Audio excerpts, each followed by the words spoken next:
আসসালামু আলাইকুম বন্ধুরা, কেমন আছেন আপনারা? আশা করছি সবাই ভালো আছেন। আলহামদুলিল্লাহ আমি অনেক ভালো আছি। সোমবার রাতে খালাদের বাড়ি থেকে চলে এসেছিলাম। চলে আসার পরে মঙ্গলবারের দিন বিকালবেলা আমরা রওনা হয়েছি আমার আপাদের বাড়িতে যাওয়ার উদ্দেশ্যে। আমরা সবাই মিলে আমাদের বাড়ির পাশে রাস্তার পাশে আমরা অটোর জন্য অপেক্ষা করতেছিলাম। অটো রিজার্ভই ছিল, তাই আসতে একটু দেরি করেছে, সেজন্য অপেক্ষা করতেছিলাম। পরে আমরা সবাই মিলে চলে আসলাম। সবাই মিলে মানে আমি, রোজা, আমার আপা আর ওর ছেলেমেয়েরা আমরা রওনা দিয়েছি আপাদের বাড়ি, আমার বাবার বাড়ি থেকে আপার বাড়ির উদ্দেশ্যে। এটা হচ্ছে আমাদের বাড়ির পাশের স্কুল। এই স্কুলে আমরা ছোটোবেলা লেখাপড়া করেছি।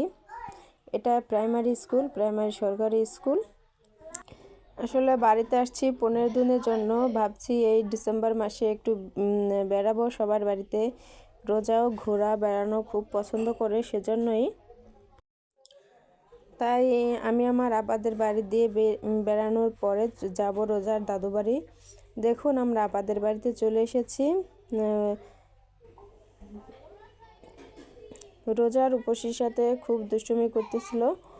আসার পরে আমরা আসরের আজানের পরপরই চলে এসেছিলাম। আসতে 1 ঘন্টা সময় লেগেছে অটোতে। এদিকে সন্ধ্যার পরে ভাবলাম একটু সিঙ্গারা বানাই, একটু সিঙ্গারা তৈরি করতেছিলাম। আসলে এখন নিয়মিত ভিডিও দিতে পারছি না, সেজন্য দুঃখিত। আর কারোর ভিডিও এভাবে দেখতে পারতেছি না, সেজন্য দুঃখিত। এখানে ওয়াইফাই নেই, আমি প্রতিদিন লাইভ করি, লাইভগুলো করতে পারতেছি না। ডিসেম্বর মাসের শেষে যখন বাসায় আবার যাব তখন আবার কন্টিনিউ হয়ে যাব। রোজা তো অনেক খুশি, রোজা দুষ্টুমি করতেছে। আর রোজাকে কখনো ওই বাড়িতে আসার পরে একটু বাধা নিষেধ করি না, কারণ রোজা বাসায় আটকা থাকে। রোজা নিজেই বলে যে বাসায় গেলেই আমি বন্দি হয়ে যাই, বাসায় গেলেই বন্দি হয়ে যাই। সেজন্য ওইতে ওর মতো নিজের মতো করে এনজয় করুক। দেখা যায় ডিসেম্বর মাসে আর হচ্ছে যে রোজার ঈদের 7-8 দিন আর কোরবানির ঈদের 7-8 দিন মিলেই আমাদের গ্রামের বাড়িতে থাকা হয়, বেড়ানো হয়। তাছাড়া কোনো উপলক্ষ না থাকলে আর আসা হয় না। রোজা কিন্তু প্রতিদিন দুপুরবেলা খাওয়া দাওয়া করে ঘুমাই। বাড়িতে আসার পরে আর ওকে ঘুম পাড়াচ্ছি না, কারণ ওই না ঘুমিয়ে এই সময়টা একটু এনজয় করুক, সেজন্য। দেখুন বলতে বলতে আমার সিঙ্গারাগুলো ভাজা হয়ে গিয়েছে।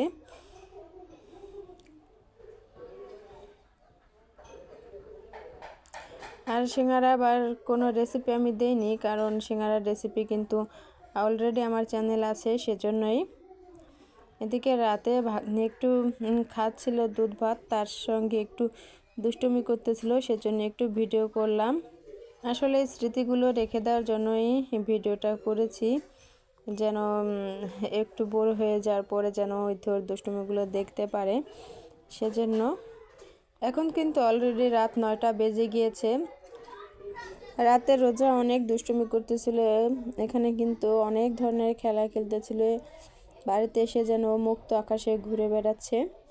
এভাবে তোর সময়টাকে এনজয় করতেছে, আর আমিও দেখতেছি। আর এই দুষ্টুমিগুলোই আমি একটু ধারণ করে রেখে দিলাম। আগে দেখা যেত কি ছবি করে রেখে দিত, ফটো তুলে ছবি করে রেখে দিত। আর এখন যেহেতু ফটো বের করা হয় না, সেজন্যই ভিডিও করেই চ্যানেলে ছেড়ে দেওয়ার জন্যই একটু স্মৃতি হিসেবেই রেখে দিলাম। এদিকে বিকালবেলা, পরের দিন বিকালে আপনাদের বাড়ির সামনে যে পাথার মানে কি বিলের মধ্যে সরিষা ক্ষেত হয়েছে। আর এখন কিন্তু ফসল মাত্র বোনাবে, গম, খেসারি, কলই আর অন্যান্য ফসল, পেঁয়াজ, এগুলো। এখানে কিন্তু আমি আগে যখন আসতাম বেড়াতে, এখানে এসে ঘুরতাম, তাই এখন ভাবলাম এখানে একটু ভিডিও করে নেই। রোজাও দুষ্টুমি করতেছিল, ওর সরিষা ক্ষেত পেয়ে তো খুব খুশি। পাথারের মধ্যে কিন্তু 2টো জমিতে কিন্তু সরিষার ক্ষেত ছিল। রোজা এখানে অনেক পোজ দিয়ে অনেক ছবি তুলেছে।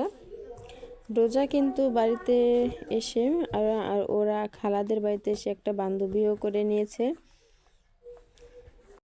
ও যেখানে যায় সেখানেই সবার সাথে খুব সহজভাবে মিশে যেতে পারে, সবার সাথে একটা বন্ধুসুলভ সম্পর্ক করে নেয়।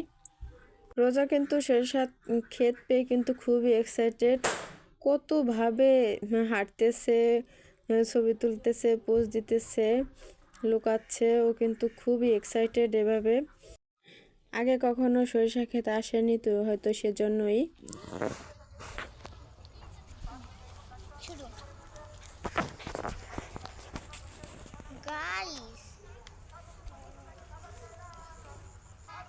গাইস, আজকে আপনাদের একটা গান শোনাবো,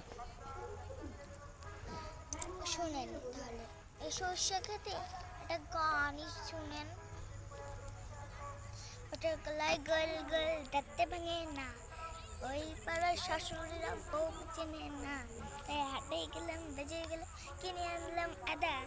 আদা খেয়ে মোদের বাবা হাঁটছে গাদা গাদা, ড্যাং ড্যাং ড্যাং জমা এসেছে বাবা, ফ্রেন্ড খবর ডিব্বাটা ভেঙে ফেলেছে, 53 কেজি পিছুলেছি তৎকরেছি ছড়া, আমার বন্ধুর নাম রেখেছি মুড়ি ভাজা কলা, হ্যাংচার ফুল থোকা থোকা কানে গুজেছি, তাই বর্তমানের ডালা এসে লুচি ভেজেছি।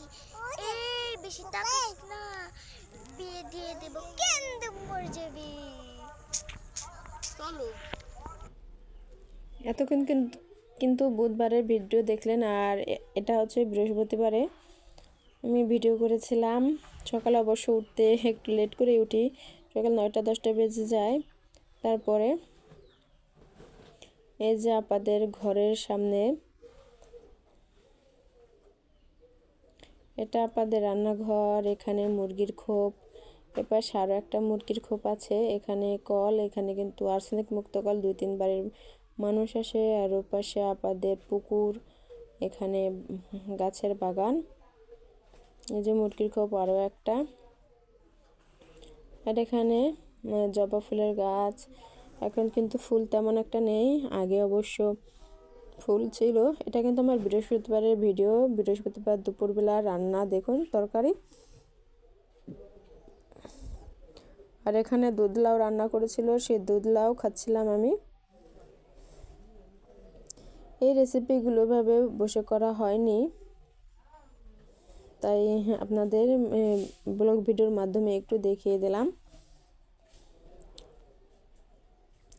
এখানে বৃহস্পতিবারের দিন কিন্তু দুপুরবেলা ভাগ্নে এখানে পিকনিক করতেছিল, ছোট চুলায়, জুলাবাতি বলে ওইভাবেই এখানে পিকনিক করতেছিল। আসলে হচ্ছে চালতের আচার করতেছিল ভাগ্নি, অবশ্য আচারটা খুবই ভালো হয়েছিল।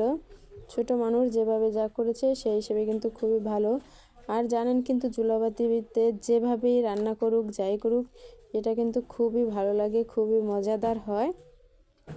দেখুন ভাগ্নি কীভাবে কী দিয়ে কি রান্না করতেছে, চিনি দিয়ে এর মধ্যে দিয়ে দিল কাঁচামরিচ, শুকনো মরিচ গুঁড়ো করে, আর হচ্ছে গিয়ে চালতের আচার, চালতের আচার না, চালতে সিদ্ধ করে নিয়েছিল সেগুলা, আর এখন একটু পানি দিয়ে আবার সিদ্ধ করার জন্য বসিয়ে দিয়েছে। আপনাদের আচারের ফাইনাল লুকটা আমি দেখিয়ে দেব। ও জুলাবাতি করার জন্য ছোট ছোট ডালও টুকিয়ে এনেছে ওদের বাগান থেকে। এই যে ছোট ভাগ্নি এখানে দুষ্টুমি করতেছিল, ও জুলাবাতি করতেছে আর ও এখানে দুষ্টুমি করতেছে। আমি ভিডিও শেষ পর্যায়ে চলে এসেছি, আর দেখুন এটা হচ্ছে আচারের ফাইনাল লুক। আমার ভিডিওটি যদি ভালো লেগে থাকে তাহলে একটু লাইক করে, কমেন্ট করে আপনার মতামত জানিয়ে দিবেন। সুস্থ থাকবেন, ভালো থাকবেন, আল্লাহ হাফেজ, আসসালামু আলাইকুম।